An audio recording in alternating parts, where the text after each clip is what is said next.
자, 보혜사를 보내리니라는 제목으로 말씀을 증거하도록 하겠습니다. 우리가 계속 요한복음을 이제 새벽에 묵상을 하고 있어요.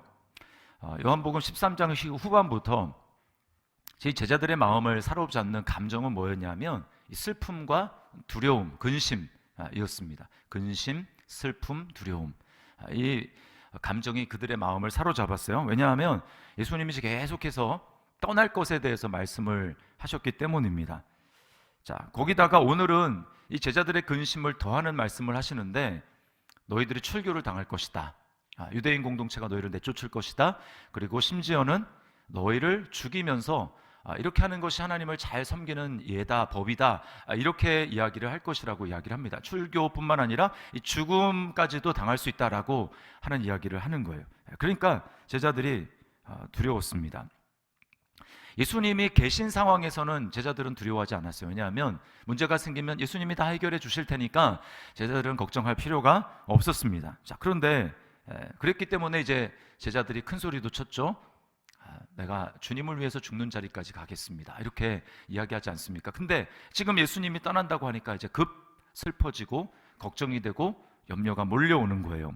한 번도 예수님이 떠난다라는 것을 생각해 본 적이 없었습니다. 자, 예수님의 제자들이 어떻게 제자가 됐는지를 한번 생각을 해보세요. 어떻게 제자가 됐습니까? 예수님이 나를 따르라 라고 부르실 때 그들은 생업까지 다 포기하고 내려놓고 이제 갈아탄 거예요. 내가 이전의 삶에서 갈아타고 어부였던 사람들은 배와 그물을 다 뒤로 하고 예수님을 따랐습니다. 또 세금 징수원, 지금으로 얘기하면 공무원이죠. 그 사람도 그것을 내려놓고 예수님을 따랐어요. 이제 예수님을 통해서 펼쳐질 새로운 세상, 새로운 질서, 거기에 내 삶을 걸리라 라고 하면서 완전히 올인을 한 겁니다. 올인. 뼈를 묻을 각오를 하고 따라 나셨어요. 더 이상 좋은 것이 없다, 여기 가장 좋은 것이 있을 것이다 라고 생각하고 예수님을 따라갔는데, 예수님이 이제 내가 너희를 떠난다 라고 이야기를 하니까 갑자기 모든 거를 걸었던 그분이 떠난다고 하니까 마음이 허무해지고 허망해지고 걱정과 염려가 몰려오는 것입니다. 이것은 제자들의 시나리오에 없던 일이었어요. 그런 일은 예수님에게 생기면 안 되는 겁니다. 그래서 예수님 맨 처음에 베드로의 신앙 고백을 들은 다음에 기뻐하시면서 그 다음에 하신 말씀이 이제 내가 죽을 거다라고 이야기를 하니까 베드로가 뭐라고 얘기합니까? 막 예수님을 혼냈어요. 예수님을 꾸짖으면서 항변하면서 그런 일은 절대로 주님에게 있어서는 안 됩니다. 그런 일은 일어나지 않을 것입니다. 일어나서도 안 됩니다 라고 이야기를 했습니다. 자, 그러나 오늘 주님께서는 명확하게 밝히시기를 주님의 이 구원 사역을 완성하기 위해서는 예수님은 제자들 옆에 계속 계실 수가 없다는 겁니다. 반드시 떠나셔야 한다라는 거예요. 그러면서 놀라운 사실을 말씀을 하시는데, 예수님이 제자들을 떠나시는 것이 제자들에게 훨씬 더 유익이다 라고 말씀을 하십니다. 내가 떠나고 그래서 너희에게 어떤 일이 일어나는지를 제대로 깨닫기만 한다면 오히려 그것을 환영하고 더 기뻐할 것이다 라고 말씀을 하세요. 왜냐하면 예수님이 가셔야만 보혜사 성령께서 오시기 때문에 그렇습니다. 그래서 예수님이 꼭 가셔야 하는 거예요. 가셔야 보혜사가 오는 거예요. 자, 7절을 우리 다시 한번 읽어보겠습니다. 7절 같이 읽겠습니다. 시작. 그러나 내가 너희에게 실상을 말하노니 내가 떠나가는 것이 너희에게 유익이라. 내가 떠나가지 아니하면 보혜사가 너희에게로 오시지 아니할 것이요 가면 내가 그를 너희에게로 보내리니. 자, 여러분 여기서 보혜사가 온다, 오신다라고 하는 이 온다라고 하는 단어가, 이거는 성령 세례를 예표하고 있는 말입니다. 여기 온다라고 하는 이 단어, 보혜사가 오실 것이요 온다라고 하는 이 단어가 사도행전 1장에 오직 성령이 너에게 임하시면 이라고 하는 이 임하다라는 말이랑 똑같은 말이에요. 우리에게는 온다라고 되어 있지만 같은 단어입니다. 그래서 이거는 예수님이 지금 제자들이 거듭났죠. 구원을 받았습니다. 그들 안에 성령님이 내주를 하고 계세요. 그럼에도 불구하고 예수님이 내가 떠나면 보혜사가 너에게로 오신다라고 하는 것은 제자들이 성령으로 능력으로 더딥혀질 이 오순절 사건을 예수님이 말씀하고 있는 거예요.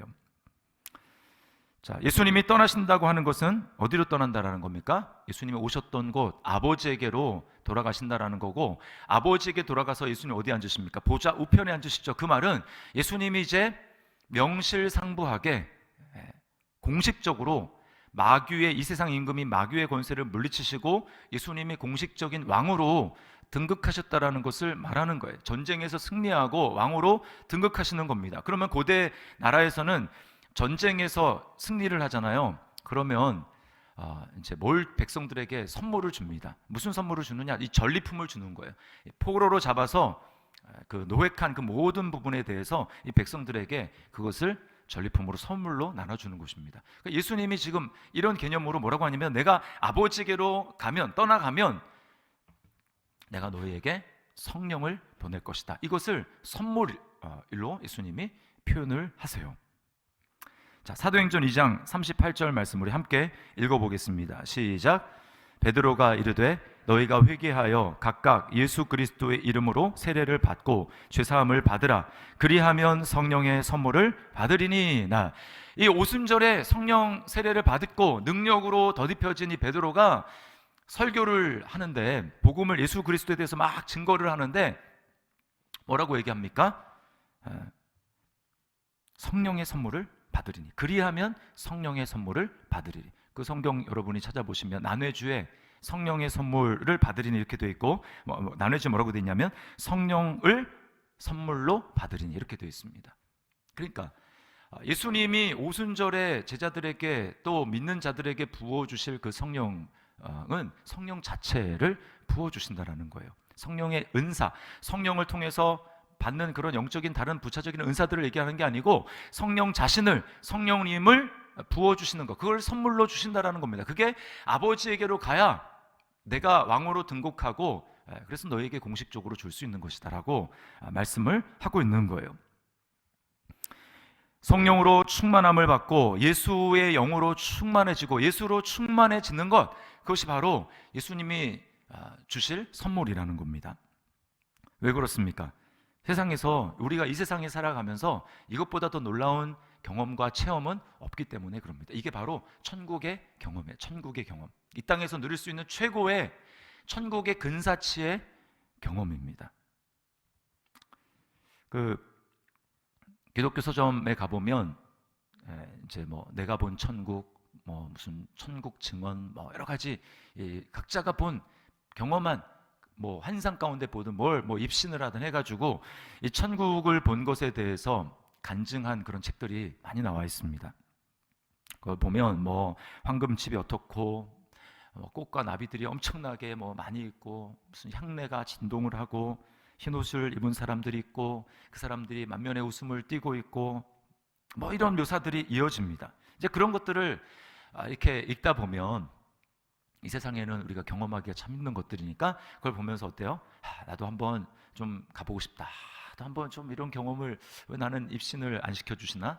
제가 예전에 막 그런 간절한 소원을 가졌을 때가 있어요. 물론 지금도 주님이 그런 은혜를 주시면 그거 거부할 필요가 없잖아요. 정말 사모할 수 있으니까.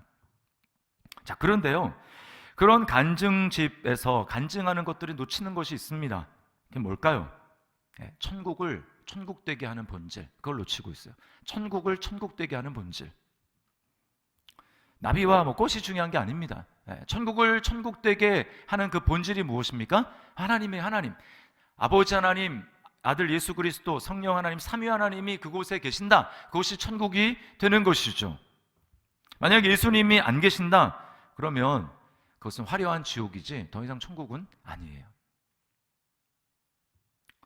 주의 얼굴 뵙기 전에 멀리 뵈던 하늘나라 내 맘속에 이루어지니 날로 가깝도다.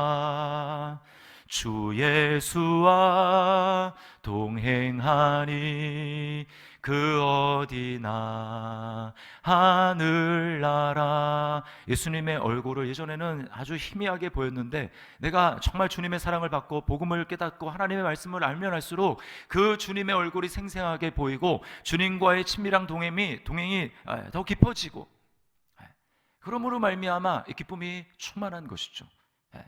이게 하나님의 나라가 임하는 것이구나, 하나님의 나라가 내 마음 가운데 임하는 것이구나 라고 하는 것입니다. 그래서 여러분, 바울 사도는 로마서에서 하나님 나라의 본질에 대해서 이렇게 말씀합니다. 로마서 14장 17절에 하나님의 나라는 먹는 것과 마시는 것이 아니요 오직 성령 안에 있는 의와 평강과 희락이라. 먹는 것과 마시는 것이 아니다. 이 말이 뭡니까? 이 물질 세계를 전체를 대표하는 거예요. 우리는 이 세상에서 먹는 것, 마시는 것, 좀 더 편한 그런 환경들, 물질적인 것들을 추구하죠. 그러나 하나님의 나라는 그런 것들이 아니고 뭐라고 얘기합니까? 성령 안에 있는 의와 평강과 희락이라. 완전한 의를 획득하며 확신하기 때문에 주어지는 절대적인 평안, 누구도 흔들 수 없는 절대적인 평안, 그리고 어떤 환경도 초월할 수 있는 기쁨, 희락, 이것이 하나님 나라의 본질이라고 하는 것입니다. 예수 그리스도가 가지셨던 거예요. 요한복음에서 계속해서 예수님의 제자들이 두려워하고 떠니까 뭐라고 합니까? 나의 평안을 너에게 주노라, 나의 기쁨을 너에게 충만하게 하려 함이라. 예수님이 가지셨던 것이 바로 주님과 함께 있을 때 누릴 수 있는 것이 뭐냐? 그게 바로 절대적인 평안과 기쁨, 희락이라고 하는 것입니다. 주님이 이것을 주신다라는 거예요. 자, 그러면 성령께서 오셔서 어떻게 우리 안에 하나님의 나라를 이루어 가십니까? 어떻게 우리에게 정말 의와 평강과 희락을 주십니까? 오늘 본문에서 두 가지로 말씀을 하고 있어요. 자, 첫 번째는 세상을 책망하고 폭노하심으로써입니다. 세상을 책망하고 폭노하세요. 자, 8절 말씀을 같이 읽겠습니다. 시작. 그가 와서 죄에 대하여, 의에 대하여, 심판에 대하여 세상을 책망하시리라. 자, 여기 이 책망하신다라고 하는 말을 좀 더 깊이 살펴보면 이게 어떤 의미가 있냐면 드러내고 폭로하신다라는 겁니다. 살짝 감춰져 있고 이렇게 잘 드러나지 않는 것들을 드러내서 사람들에게 까발려서 폭로하신다라고 하는 의미가 있어요. 자, 뭘 그렇게 하신다라는 겁니까? 세 가지죠. 죄와 의와 심판. 죄와 의와 심판입니다. 이게 세 가지가 다 연결이 되어 있어요. 자, 먼저 죄를 보십시오. 여기 죄도 그렇고 의도 그렇고 단수로 표현이 되어 있습니다. 단수. 그러니까 죄는 뭡니까? 수많은 죄들, 죄의 짓는 그런 행위들, 죄의 행위들을 얘기하는 게 아니라 그 죄의 행위들의 뿌리를 이야기하는 거예요. 그게 뭡니까? 예수를 믿지 않는 것입니다. 예수를 믿지 않는 것. 그래서 9절에 보니까 이제 자세하게 한 절 한 절이 그 죄의 심판에서 드러내고 폭로하는 게 뭔지 말씀하는데 9절에서는 죄에 대하여라 하면 그들이 나를 믿지 아니하며, 믿는 듯 하나 믿지 아니하는, 믿지 않고 있는 그 불신을 폭로하신다라는 겁니다. 자, 또 여기 의도 그래요. 의도 단수인데 이 수많은 의로운, 우리가 뭐 선한 행위를 하는 이런 우리의 의로운 행위들을 얘기하는 게 아니라 단 하나의 의입니다. 이게 뭡니까? 하나님이 인정하시는 의, 사람들이 의라고 착각하지만 의가 전혀 아닌 것들, 하나님이 인정하시는 의가 아닌 것들, 그런 부분들을 드러내고 폭로하신다라는 것이죠. 하나님이 인정하시는 의는 딱 하나밖에 없습니다. 예수를 믿음으로 말미암아 모든 사람에게 미치는 하나님의 의입니다. 인간의 의가 아니라 하나님의 의, 오직 복음 안에만 나타나고 복음을 믿을 때만 주어지는 하나님의 의, 이것을 사람들에게 이 죄와 의가 연결이 되어 있는데 이것을 폭로해서 아닌 것들을 드러내신다라는 거예요. 또 심판은 무엇입니까? 11절에 보니까 이 세상 임금이 심판을 받았다라고 말씀을 합니다. 이 세상 임금이 뭐예요? 마귀죠, 마귀. 이 세상 임금 마귀가 심판을 받고 더 이상 임금 왕이 아니라는 것, 이것을 주님이 폭로하신다, 그 성령이 오셔서 폭로하신다라는 것입니다. 여러분은 이 말씀을 들으면서 나는 이미 예수를 믿고 의롭다 하심을 받았고 마귀가 심판을 받았다라는 것도 아는데, 그러면 나는 성령이 오셔서 이런 일들을 하신다고 하니까 그럼 나는 성령 세례를 받은 것 아닌가? 라고 생각을 하실 수 있어요. 그러나 여러분, 우리는 죄와 의에 대해서 폭로하시는 것에 대해서 좀 더 깊이 생각해 봐야 됩니다. 아까도 말씀을 드렸지만 많은 성도들이 이 믿는다라는 것에 너무 피상적으로 생각을 해요. 죄와 의에 대해서 막연하게 생각을 합니다. 그래서 피상적으로 생각하다 보니까 어떻습니까? 성령에 의해서 내 마음이 제대로 폭로되지 않게 되면 우리는 머리로는 내가 죄인이라고 그렇게 동의를 하고 인정을 하지만 실제로는 자신은 꽤 의롭다고 생각을 합니다. 나는 아닌 것 같은데. 여러분, 예외가 없어요. 그 증거가 뭡니까? 우리는 끊임없이 다른 사람들을 판단한다는 것입니다. 다른 사람들을 판단해요. 판단하고 정죄합니다. 유대인들을 보십시오. 그들은 죄 없는 예수님을 십자가에 매달았습니다. 양심의 가책이 안 됐을까요? 예수님을 십자가에 박으면서도 그들은 끝까지 뭐라고 생각하냐면 마땅히 죽어야 될 자다, 죄인이다 라고 생각을 했습니다. 어떻게 죄가 없는 완전한 의인을 십자가에 매달면서 그들은 자신들에 대해서 자신이 죄인이라는 생각을 하지 않았을까요? 왜 그럴까요? 그들은 성령에 의해서 마음이 폭로되지 않았기 때문에 그렇습니다. 교회 안에서도 보십시오. 다들 의롭습니다. 얼마나 의로운지 몰라요. 얼마나 다른 사람의 잘못이 잘 보이는지 모릅니다. 얼마나 교회의 잘못을 잘 지적하는지 몰라요. 얼마나 자기 마음에 안 드는 것들이 많은지 모릅니다. 교회는 이래야 돼. 저 집사님은 저게 문제야. 우리 목사님은 항상 왜 저런 식인지 모르겠어 라고 하면서 다 판단을 하고 다 비난을 하고 정죄를 합니다. 여러분, 그 자체가 지금 뭘 보여주고 있는 거예요? 그 자체가 자신이 문제라는 생각은 하지 못한다라는 것입니다. 그렇게 하는 것 자체가 지금 나는 저 사람보다는, 내가 지금 지적하고 있는, 마음속으로 판단하고 있는 그 사람보다는 나는 좀 나아. 뭘 보여주는 건가요? 왜 그렇습니까? 성령에 의해서 지금 마음이 제대로 폭로되지 않았기 때문이에요.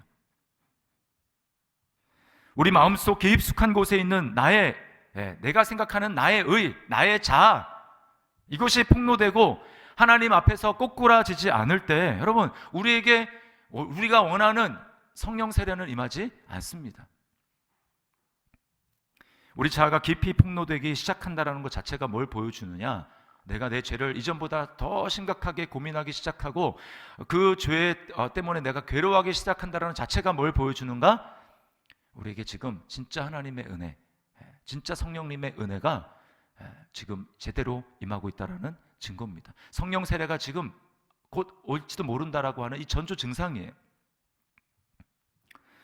오순절에 베드로가 유대인들에게, 여러 나라로부터 온 유대인들에게 설교를 하잖아요. 2장에 그들의 잘못을 폭로하죠. 너희가 십자가에 못 박은 그 예수를 하나님이 주와 그리스도가 되게 하셨다. 하나님이 그를 부활시켜서 온 세상의 주인으로 그리고 구세주로 삼으셨다라고 말씀을 합니다. 그렇게 선포합니다. 그럴 때 지금 성령 충만한 베드로가 그렇게 설교를 하니까 사람들의 마음에 성령께서 마음을 폭로하기 시작하십니다. 그러자 어떤 일이 일어납니까? 사도행전 2장 37절 말씀 우리 같이 한번 읽어보겠습니다. 시작. 그들이 이 말을 듣고 마음에 찔려 베드로와 다른 사도들에게 물어 이르되 형제들아 우리가 어찌할꼬 하거늘. 어찌할꼬. 마음이 폭로가 됐어요. 전에는 다 다른 사람이 문제고 예수는 마땅히 죽어야 될 죄인이라고 생각을 하고 모든 사람들을 다 마음속으로 판단하면서도 정작 자신은 그렇게 심각한 문제가 있다는 것을 알지 못했습니다. 그게 괜찮은 존재라고 생각을 했어요. 그러나 성령께서 그 마음을 폭로하기 시작하자 어떤 일이 일어납니까? 어찌할꼬? 이제는 다른 사람이 보이지 않습니다. 자기가 보이는 거예요. 내가 정말 문제구나. 어떻게 하지? 이걸 어떻게 해결해야 되지?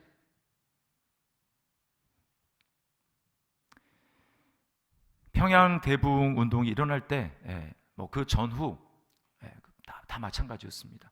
교회 부흥이 임할 때는 거의 예외 없이 이런 일이 일어나는 거예요. 그냥 은사가 아닙니다. 사람들이 자기 죄에 대해서 너무나 애통하는 거예요. 울부짖고 막 대굴대굴 구르고 회개하는 역사가 일어나는 것입니다.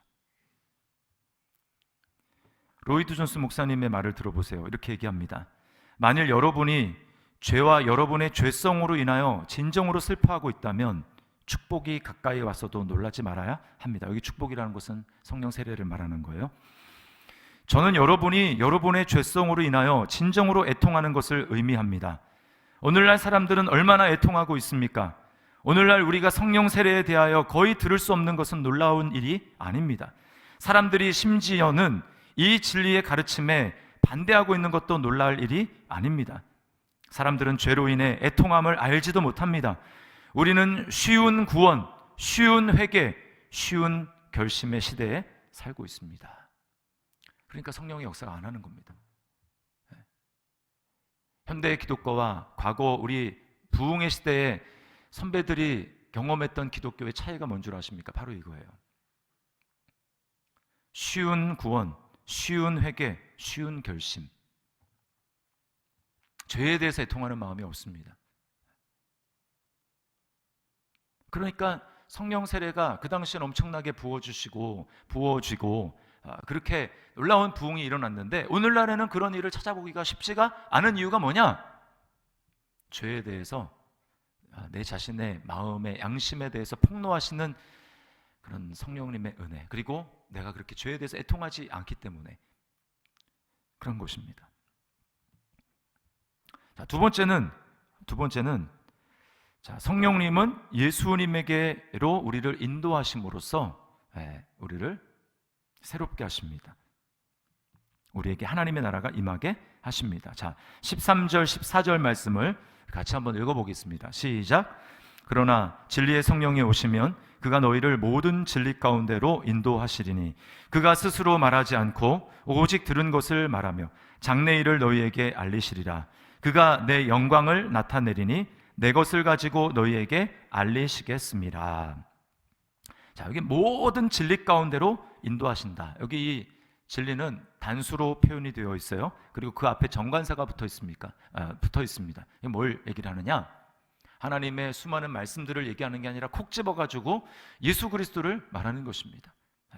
내가 곧 길이요 진리요 라고 할 때 예수님이 하셨던 그 진리를 지금 이야기를 하고 있는 거예요. 그러니까 보혜사 성령이 오셔서 하시는 일이 무엇입니까? 우리를 예수님에게로 우리를 인도하시는 거예요. 예수님의 모든 것, 예수님이 우리를 위해 사신 사역, 예수님의 성품, 예수님에 관한 모든 것으로 우리를 인도하신다라는 겁니다.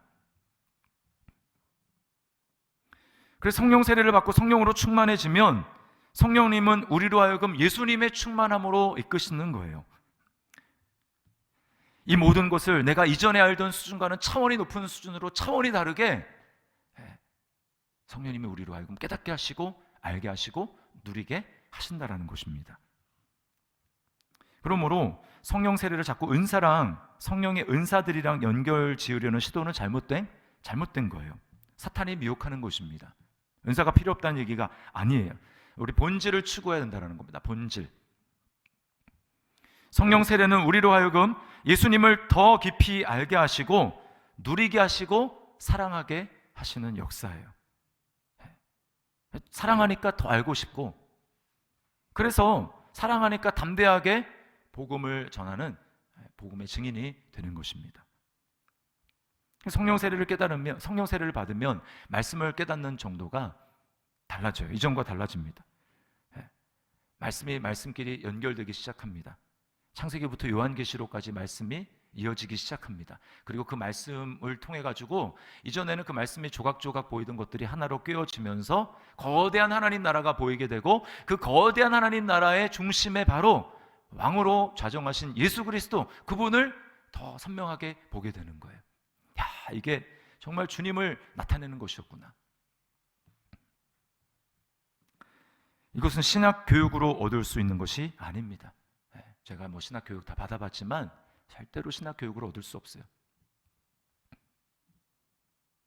그래서 아무리 신학 박사지만 여러분 성령 세례 받지 않고 하나님의 은혜로 말씀을 보지 않으면 우리 눈에는 정말 밝게 보이는 것들이 보이지 않는 겁니다. 주장하는 것들을 엉뚱한 소리하고 쓰레기 같은 그런 지식을 가지고 마치 대단한 것인 것처럼 이야기를 하는 거예요.